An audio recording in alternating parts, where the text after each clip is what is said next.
ಜಗತ್ತನ್ನು, ಈ ಭೂಮಿಯನ್ನು ಸಾವಿರಾರು ಬಾರಿ ನಾಶ ಮಾಡುವಷ್ಟು ಅಣ್ವಸ್ತ್ರಗಳನ್ನು ಎಲ್ಲ ದೇಶಗಳು ತಯಾರು ಮಾಡಿಟ್ಕೊಂಡಿದ್ದಾವೆ.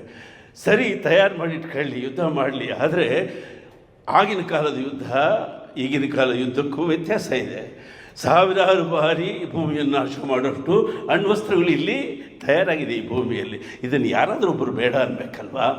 ಅದಕ್ಕೆ ನಾವು ಈ ಬಸವ ಹೇಳಿದ ದಯೆ ಇಲ್ಲದ ಧರ್ಮ ಆವುದಯ್ಯ ಅನ್ನುವ ಒಂದು ತತ್ವ ಅವನು ಕೊಟ್ಟ. ಅವನು ಎಷ್ಟು ಚೆನ್ನಾಗಿ ಹೇಳಿದ ನೋಡಿ, ದಯೆ ಇಲ್ಲದ ಧರ್ಮ ಆವುದಯ್ಯ ಅಂತ. ಆ ದಯೆಯನ್ನು ತುಂಬಿದ ಬಸವ ತತ್ವದ ಸಂದೇಶವನ್ನು, ಈ ಅಣ್ವಸ್ತ್ರಗಳ ನಿಶ್ಶಸ್ತ್ರೀಕರಣಕ್ಕೆ ಒಂದು ಕನ್ನಡದ ಸಂದೇಶವನ್ನು ಈ ವೇದಿಕೆಯಿಂದ ನಾವು ಜಗತ್ತಿಗೆ ಹೇಳಬೇಕಾಗಿದೆ. ಅದು ಬಹಳ ಮುಖ್ಯವಾದ ಮಾನವೀಯ ಧರ್ಮ.